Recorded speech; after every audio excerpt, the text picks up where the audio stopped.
भुजबळ साहेब 2004 साली 4 सालापासून प्रफुल्ल पटेल भाजपसोबत जाण्यास इच्छुक होते. 2004 मध्ये आमच्या सर्वात जास्त जागा आल्या, मात्र अजित पवार नौखे होते, त्यांना मुख्यमंत्री करता येत नव्हतं. छगन भुजबळ यांना मुख्यमंत्री केलं असतं तर भविष्यात पक्ष फुटला असता, अशा पद्धतीचं स्टेटमेंट शरद पवारांनी मुलाखतीत म्हटलं. मी पण ते वाचलं आहे, मला त्याचा पूर्ण काही उलगडा झाला नाही. एक तर प्रफुल्ल पटेला संदर्भात ते जे काय बोलते त्याची मला काहीही माहिती नाही. पण एक आहे मला हेच सांगायचं आहे की ज्या वेळेला 95मध्ये आमचं सरकार गेलं आणि पवारसाहेबांनीच मला MLC केलं आणि नंतर विरोधी पक्ष नेता केलं, त्यावेळच्या ज्या 5 वर्षाच्या काळामध्ये विरोधी पक्ष नेता म्हणून मी जे काम केलं, विरोधी पक्ष नेता म्हणून शिवसेना BJP सरकारच्या विरोधात, ते इथपर्यंत की माझ्या घरावर जीवघेणा हल्ला झाला होता त्यावेळेला आणि मी वाचलो होतो. आणि अनेक गोष्टी त्यावेळेच्या आता मी परत मला सांगत नाही, पण त्यावेळेसुद्धा मी वन मॅन आर्मी म्हणून लढलो होतो. आणि त्यामुळे साहजिकच जर पक्ष फुटला नसता आणि काँग्रेस, म्हणजे आम्ही त्यावेळेला काँग्रेसमध्ये होतो पवारसाहेबांनी आम्ही सगळे, तर माझी खात्री आहे 100% मुख्यमंत्री मीच झालो असतो. पण एवढंच नाही, पवारसाहेब ज्या वेळेला काँग्रेसमधून त्यांना बाहेर काढलं, पक्ष त्यावेळेला फुटला, त्यावेळेलासुद्धा मी पवारसाहेबांबरोबर न जाता काँग्रेसमध्येच थांबावं. काँग्रेस आताच तुम्हाला जे आहे पुढच्या होणाऱ्या विधानसभेच्या निवडणुकीनंतर मुख्यमंत्री म्हणून आम्ही तुम्हाला घोषित करतो, अशा प्रकारचे जे काही मेसेज, फोन्स, मग ते माधवराव शिंदे असतील, शीला दीक्षित, ऑस्कर फर्नांडिस, राजेश पायलट, आता जे सध्या हयात आहेत असे मुकुल वासनिक, हे कलमाडे, आणि माझ्याबरोबर सतत त्यावेळेला ATN वर काम करणारे संजय खोडके आहेत. त्यांना तुम्ही विचारलं तर ते तुम्हाला ते सांगतील की मी जे बोलतो हे खरं आहे की नाही. पण त्यावेळेला मी सांगितलं की ठीक आहे, मला तुम्ही म्हणताय ते म्हणे तुम्ही नुसते या दिल्लीला, मी मुख्यमंत्री म्हणून तुम्हाला आम्ही घोषित करतो. पण मी सांगितलं की नाही, मी पवारसाहेबांबरोबर राहणार. आणि मग पवारसाहेब आणि मी प्रांताध्यक्ष झालो, पवारसाहेब राष्ट्रीय अध्यक्ष, आणि ती निवडणुकीत पुढे 6 महिने पुढे प्रिपोन झाली. आणि त्यामुळं NCP जी पवारसाहेबांनी स्थापन केली होती त्याच्यात जिल्हा बॉड्यासुद्धा निर्माण झाल्या नव्हत्या. त्याच्यामुळे उमेदवार जाहीर करणं आणि ते सगळाच गोंधळ झाला होता. मी त्या प्रक्रियेमध्ये पूर्णपणे 100% होतो. आणि पवारसाहेबांकडे एक हेलिकॉप्टर, माझ्याकडे एक हेलिकॉप्टर, आम्ही असाच दौरा केला. आणि त्यावेळेलासुद्धा जर जास्त आमचे आले असते काँग्रेसपेक्षा जास्त, तर त्यावेळेलासुद्धा मुख्यमंत्री मी झालो असतो. परंतु त्यावेळेला काँग्रेसचे आमच्यापेक्षा जास्त आले. काँग्रेस वेगळी लढली, आम्ही वेगळे लढलो. शिवसेना BJP एकत्र होते, तिरंगी सामना होता. मग आम्ही काँग्रेसबरोबर गेलो, पण काँग्रेसचे जास्त होते म्हणून त्यांचा मुख्यमंत्री आणि आमचा उपमुख्यमंत्री म्हणजे मी झालो. आता 2004ला काय परिस्थिती होती आणि का पक्ष फुटला असता हे काही मला काही कल्पना नाही.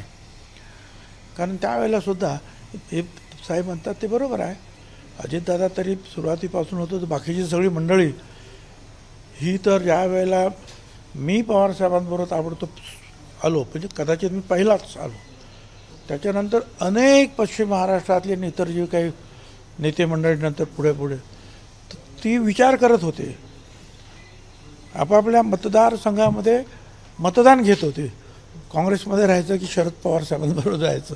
त्यामुळे ते नंतर आले ते, किंवा आणलं गेलं त्यांना.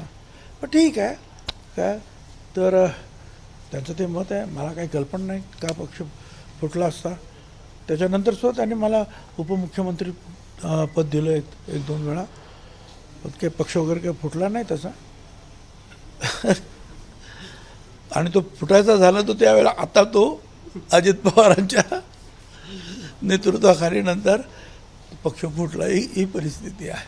पण साहेब, शरद पवारांसोबत तुम्ही जसं म्हणालात, तुम्ही सर्वात पहिले त्यांच्यासोबत गेलात, तुम्ही त्यांच्यासोबत राहिलात, पक्ष वाढवला आहे आणि आज इतक्या वर्षांनी म्हणजे जवळपास 20 वर्षांनंतर त्यांनी असं म्हणणं आहे की त्यावेळेस 20 वर्षापूर्वी तुम्हाला मुख्यमंत्री केलं असतं तर नाही त्याचं कारण असं आहे की ते त्यांना तुम्ही प्रश्न विचारले, कारण त्याच्या अगोदर अजितदादा आणि प्रफुल्ल पटेल ते असं म्हणाले की 2004मध्ये आमची मेजॉरिटी असताना सुद्धा पवार साहेबांनी मुख्यमंत्री पद घेतलं नाही आणि त्यावेळेला कदाचित छगन भुजबळ आणि आर पाटील कोणीतरी मुख्यमंत्री झाले असते असं ते म्हणाले. म्हणून हा प्रश्न त्यांना विचारण्यात आला, त्याच्यावर त्यांनी हे उत्तर दिलं आणि हे खरं आहे की त्यावेळेला काँग्रेस आम्हाला मुख्यमंत्री पद द्यायला तयार होती.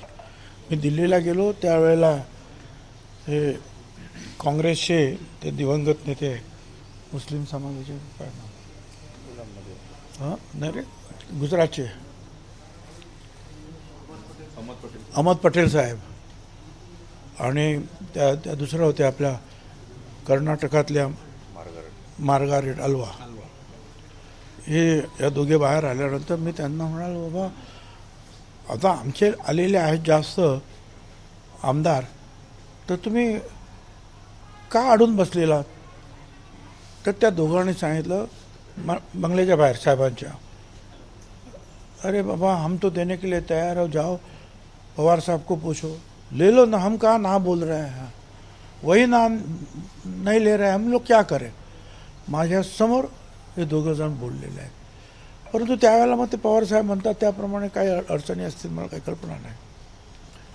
संजय राऊत असं म्हणाले की शिंदे हे मुख्यमंत्री म्हणून तटकरे अजितदादांना नको होते.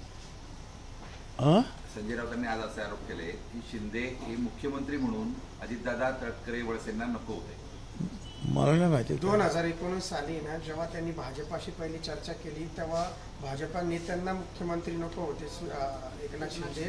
नंतर राष्ट्रवादी काँग्रेसची चर्चा झाली तेव्हा अजित पवार आणि तटकरेंना देखील ते मुख्यमंत्री नाही आता काय मध्ये हे सगळं चर्चेमध्ये हे उच्च नेते जे आहेत ते सहभागी होते, त्याच्यामुळे मला काहीही माहिती नाही. मी त्याच्यामध्ये पक्षांना मला जे काय माहिती आहे ती जे आहे पक्ष स्थापन झाला आणि त्याच्यानंतरचा काही काळ या गोष्टी मला माहिती आहेत, त्या मी तुम्हाला सांगितलं. त्याच्यानंतर जे आहे हे उच्च वर्तुळ ज्याला आपण म्हणतो त्या उच्च वर्तुळामध्ये मी नव्हतो. ठीक आहे. नाशिक आणि दिंडोरी या दोन लोकसभा मतदारसंघामध्ये रस्सीखेच सुरू आहे शेवटच्या क्षणापर्यंत. नाशिकची जागा आणि दिंडोरी जागा जिंकणं किती चॅलेंजिंग वाटतंय? नाशिक आणि दिंडोरीची जागा जिंकणं किती चॅलेंजिंग वाटतंय महायुतीला? मी तुम्हाला सांगतो दोन्ही जागा महायुतीच्या निवडून येणार, दोन्ही जागा येणार. योगींची सुद्धा मालेगावची सभा आमचे रवींद्र पगार गेले होते, प्रचंड मोठी झाली. मोदी साहेबांची सभा सुद्धा मोठी झाली. गडकरी साहेबांची सभा पावसात झाली, तुम्ही पाहिलं. आणि ठीक आहे, मोर्चे जेव्हा आपण ते मिरवणुका वगैरे काढतो त्यावेळेला खूप लोक येतात, परंतु मनापासून सगळ्यांना आज जे आहे देशाचं नेतृत्व कोणी करावं तर ते मोदी साहेबांनी करावं. हे गाठ जे आहे मनाशी सर्व मतदारांनी बांधलेली आहे. धन्यवाद सगळ्यांनी. आणि तुम्ही सुद्धा सगळ्यांनी धनुष्यबाण आणि कमळ यांना मतदान करावे. एबीपी माझा, उघडा डोळे बघा नीट.